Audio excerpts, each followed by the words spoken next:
नमस्कार। आज एक ऐसे सवाल पर बात करते हैं जो हम सबके दिमाग में कभी ना कभी तो जरूर आता है कि भाई अगर सरकार चाहे तो ढेर सारा पैसा छापकर सबको अमीर क्यों नहीं बना देती।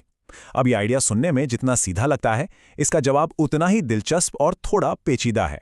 तो सवाल सीधा सा है। सोचिए, अगर कोई सरकार खूब सारे नोट छापे और हर एक नागरिक को दे दे, तो क्या देश से गरीबी एक झटके में खत्म हो जाएगी? क्या सब लोग अमीर बन जाएंगे? पहली बार में तो लगता है कि अरे हाँ, ये तो गरीबी मिटाने का सबसे आसान तरीका है ना? जी हाँ, ये विचार सुनने में तो बहुत ही कमाल का लगता है, लेकिन अर्थशास्त्र की दुनिया में जो चीजें या जो समाधान सबसे आसान दिखते हैं ना, अक्सर उनके परिणाम सबसे ज्यादा गंभीर होते हैं। तो चलिए सबसे पहले एकदम बेसिक बात समझते हैं। ये पैसा छापने का अधिकार आखिर होता किसके पास है? देखिए, हर देश में ये जिम्मेदारी वहां के सेंट्रल बैंक की होती है। अपने देश भारत में ये काम रिजर्व बैंक ऑफ इंडिया यानी आरबीआई करता है।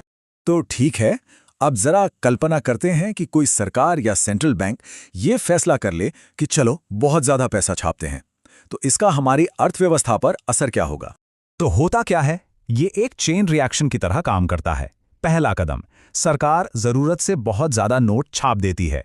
दूसरा कदम, इससे बाजार में और लोगों की जेब में अचानक से बहुत सारा पैसा आ जाता है। और यहीं से शुरू होता है तीसरा कदम।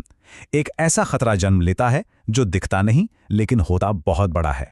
और यही वो छिपा हुआ खतरा है जिसे हम कहते हैं मुद्रास्फीति।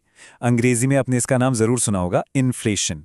ये वो हालत है जिसमें आपके हाथ में जो पैसा है उसकी असली कीमत, उसकी वैल्यू गिरने लगती है। तो ये मुद्रास्फीति या इन्फ्लेशन आखिर है क्या भला? देखिए, सीधा शब्दों में कहें तो ये वो स्पीड है जिससे बाजार में चीज़ों और सेवाओं के दाम बढ़ जाते हैं। और नतीजा ये होता है कि आपके पैसे की जो खरीदने की ताकत है वो कम हो जाती है। अच्छा, इसको एक सीधे से एग्जाम्पल से समझते हैं। मान लीजिए कोई चीज़ पहले 100 रुपए की मिलती थी, लेकिन अब उसी चीज़ के लिए 500 रुपए देने पड़ रहे हैं। ऐसा क्यों हुआ? क्योंकि जब सबके पास ज़्यादा पैसा आ गया तो हर कोई सामान खरीदना चाहता है, लेकिन बाजार में सामान तो उतना ही है। इसका रिजल्ट, चीज़ों के दाम आसमान छूने लगते हैं और आपके 100 रुपए की वैल्यू 100 रुपए नहीं रह जाती। और हाँ, ये सिर्फ कोई थ्योरी नहीं है, कोई किताबी बात नहीं है। इतिहास में ऐसे कई असली किस्से हैं जहां देशों ने ये गलती की और उन्हें इसके भयानक परिणाम भुगतने पड़े।